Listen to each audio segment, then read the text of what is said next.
Natasha Hall, and I'm really happy to be here today. We're celebrating an ode to joy, music with the EMSB, and the importance of music programs for kids. I'm joined today by two super kids who just finished performing. I'll get them to introduce themselves. You are? I'm Bronte Piccolino. Who goes to Willingdon, which is where my daughter went. She just graduated. And you are? I'm Arden Bertrand. And you go to?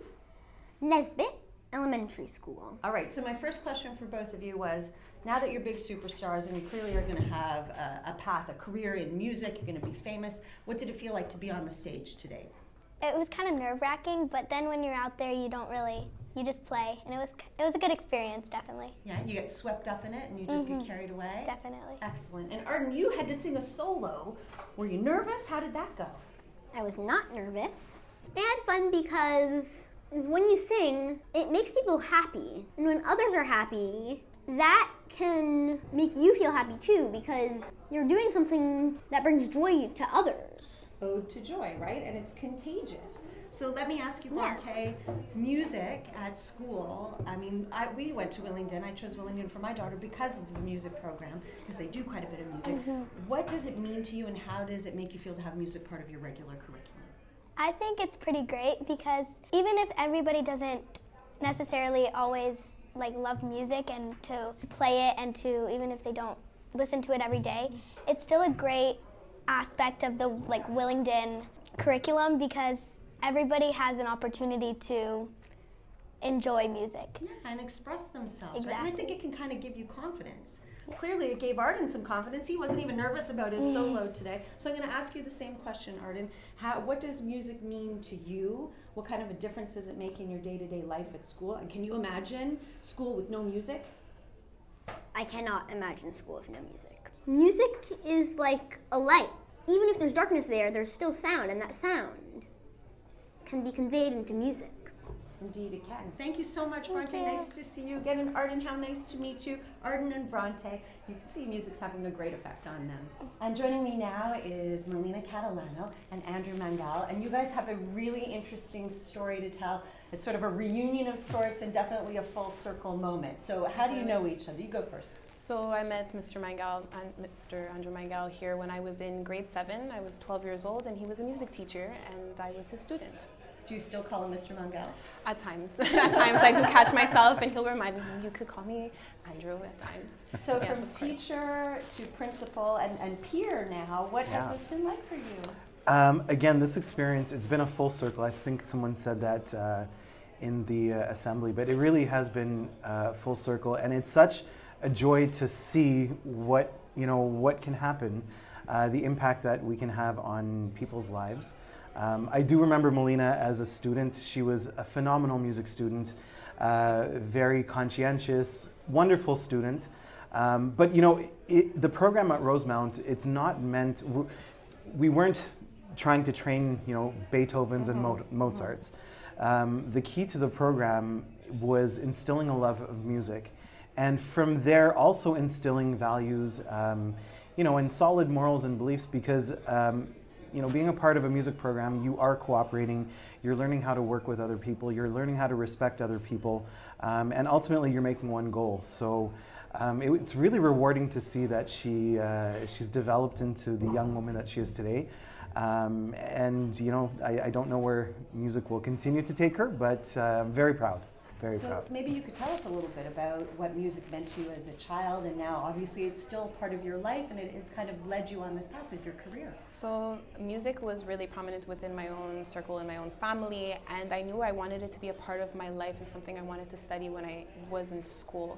And when I was choosing my high school, that was actually my priority, was to see and find a school that had a kind of music program.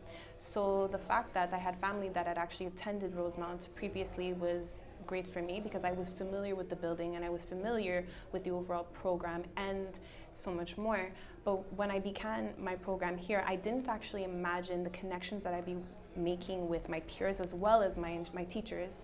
And like he said, the values that were instilled in me, and I myself was conscientious and organized, but the program itself helped hone that in for me. And that's something that still is very important to me and something that I want to give the students that come into Rosemont as well, and it's still a huge priority, is that family and community aspect that is still very prominent. Yeah, you could feel it. You felt it today in the auditorium, and there was definitely a moment when the two of you did a duet. Now, I understand you had done this before when you were a teacher, when you were a student. Yeah. So maybe tell us a little bit about what happened on stage today. So it was a bit of a surprise. We were told that there might be a performance, but it wasn't confirmed. So we were both pleasantly surprised when we went on stage and were able to sing. But the history behind that is when I was a music teacher, and I think Molina was in grade 9. She was a part of the jazz band. But what we would do, and it's an annual thing that we do in the EMSB, it's called Hooked on Schools.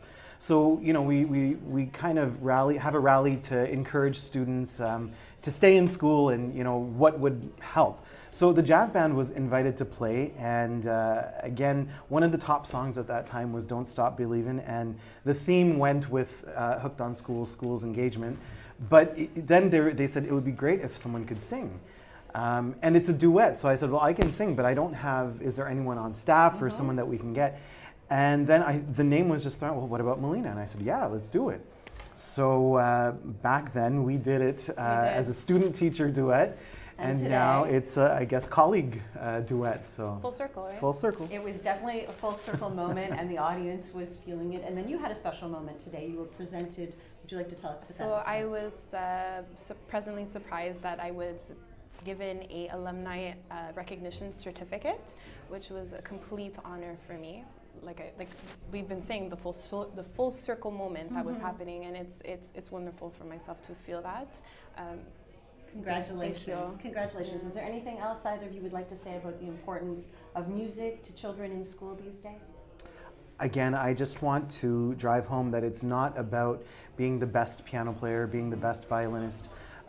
Music, there are qualities of music that make a person a good citizen. It makes you understand your role in the bigger picture. So, you know, to students that are interested in music, to parents that are looking to put their child into a music program, it's not about becoming the best.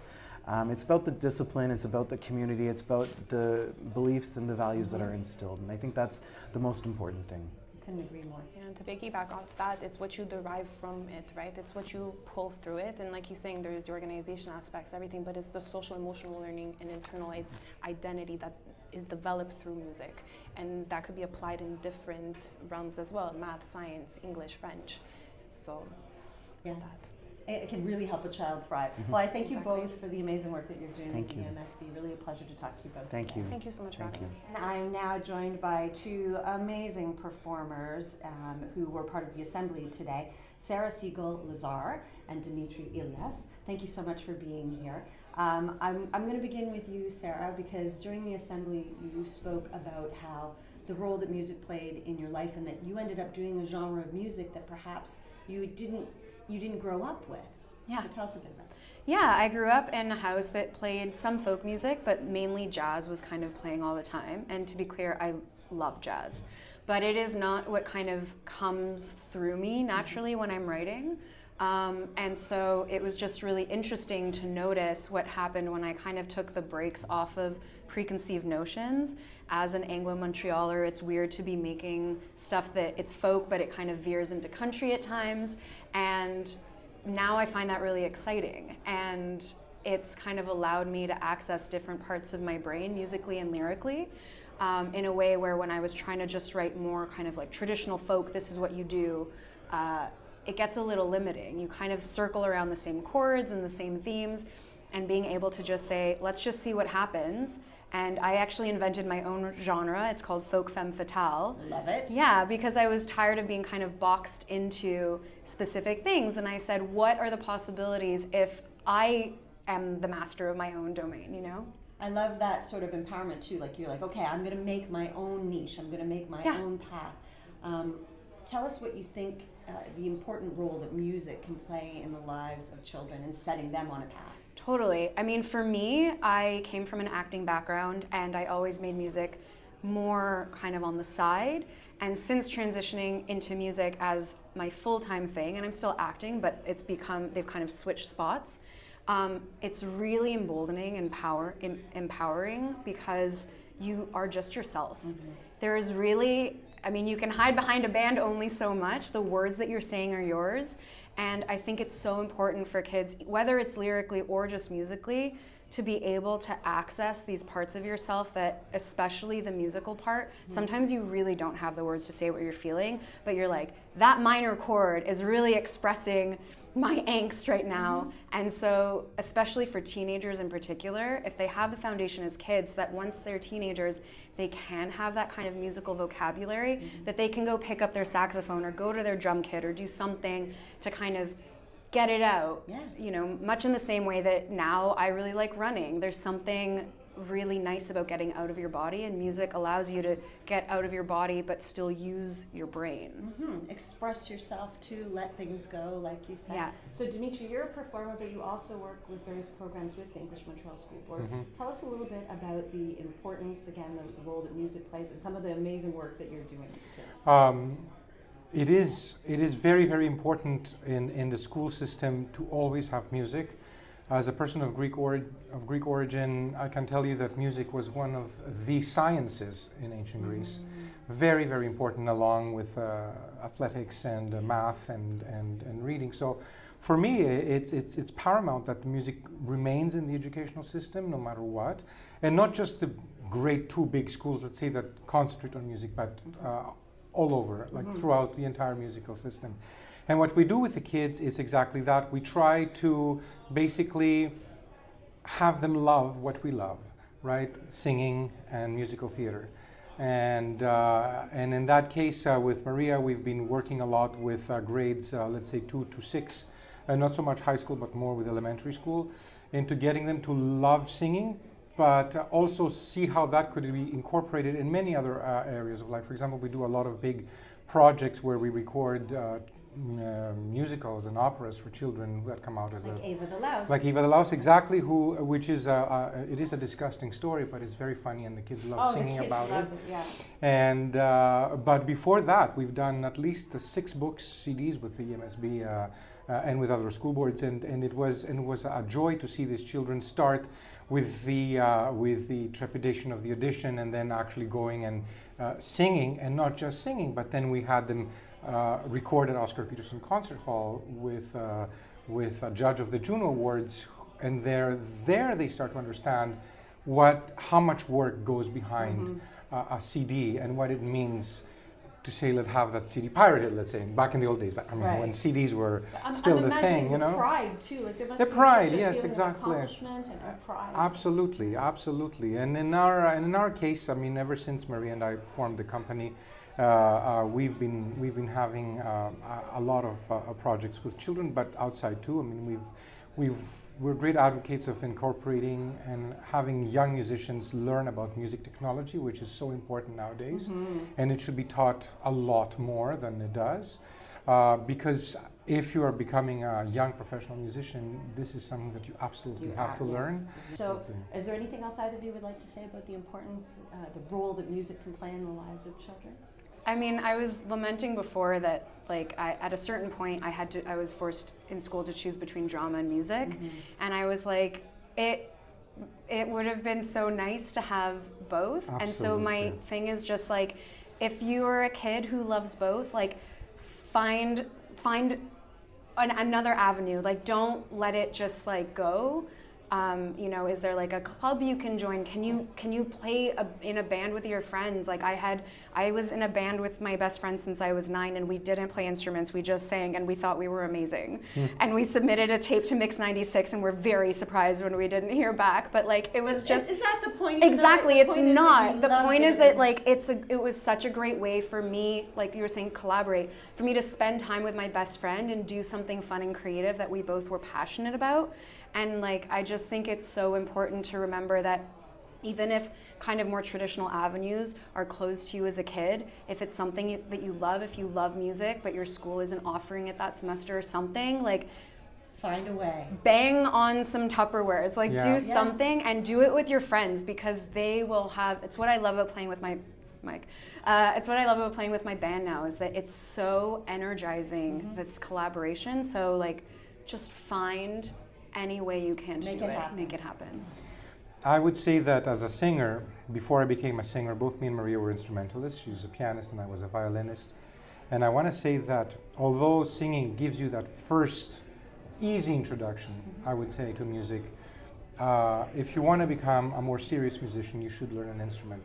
Even if you do not learn how to read music, because that's the only way you can properly have a musical discipline. Singing is easy, especially people that have a natural talent. It's you know, and a lot of our more recent system promotes that grab the microphone and you'll be famous. And it's great when I see kids playing instruments because that's real Hard musical work, discipline. You have to put in the hours. Mm-hmm. Yeah, exactly. Excellent. What a pleasure to meet you both, and thank you so much for your time. Thank you. Thank Sarah you. and Dimitri. Thank you so much. Thank you. Thanks. All right, the conversation continues. I'm joined now by two amazing Rosemount students. They just finished performing. Please introduce yourself. Hi, I'm Herin Jo. I'm in secondary 5 and I'm an oboist. Oboist, and how about you? Hello, I'm Joe Varga. I'm the tenor saxophonist in Symphonic Winds. Guys, it was great today. It was so fun to watch you perform. And I think let's start with that. What does it mean to you to be able to play an instrument like the oboe and to be part of a music program like the Symphonic Winds? Well, our music program, it's really a privilege to be able to play with secondary 5 and secondary 4 students who also love music like me, and the teachers. I'm always so grateful because they're capable of so much and they chose to stay here and teach us, and they guide us and they're really supportive. And in Sec 1, when I first came here, I had no idea that I was going to be playing the oboe, and I chose the oboe and it came to me, and I'm playing it now, and I'm even thinking of continuing music after high school. So it just gave me so many opportunities and gave me a path, and it's an amazing program. And you get to be a part of something, right? And do things like you did today. Tell us how you chose your instrument, or did your instrument choose you? Because I've heard people say that. Well, yeah, that statement is very true. So what happened in my case was I was in elementary school, and so I was always drawn to the musical energy in like elementary school. I'm like, ooh, every time I had music class, ooh, yay, this is going to be fun, something new, something thing. So we did, you know, the recorder. That was standard, and we played songs like that. But it sounded great, but I was thinking something a little bit more advanced. So years progressed in elementary school, and COVID hit. And I heard the saxophone, and I'm like, holy Megatronus. Hey. And I fell in love with the sound of that instrument. And then when I learned that this instrument could be used in so many different genres, I was like, wow. But I feel your passion, and I think that's a whole, like, we need to talk about that, the Wow. passion, right? Yeah. Oh yeah. Music kind of can stir things up and can get you excited about things. Does that make it easier to get through some of the subjects that maybe you like a little less? We have a day in the 9-day cycle. One day, we have 3 music classes. Okay, that's the day. Lucky you. And we have, I have English and chemistry also in that day, and I feel like time passes so much faster when I'm in music, and that day starts with music and ends with music. Yeah. So I'm like, So you said you're thinking that maybe you might pursue this. This might be a path that you continue on. How about you? Are you thinking your future may lie in music as well? Oh, absolutely. Yeah. Absolutely. Yeah. Hey, why not maybe become a music professor, like in college or something like that? So, you know, I practice, I work hard. And before, I'm not sure if you've heard, but there's another band called Class Act. And that is also like basically a gig type band. Hiren is also in it. Yeah. And it really gives you a constructive and disciplined mindset. And same thing in Symphonic Winds for that matter. There's this sense of belonging and this sense of discipline, and it feels right. 2 amazing EMSB students here at Rosemount High. You guys are awesome. Thank you. thank you. And there you have it. I'm Natasha Hall. It has been a wonderful day here celebrating music and Ode to Joy with the EMSB and discussing the importance of music programs for children. Kindergarten registration begins February 3rd, and I will invite you to go to our website, emsb.qc.ca, for more information.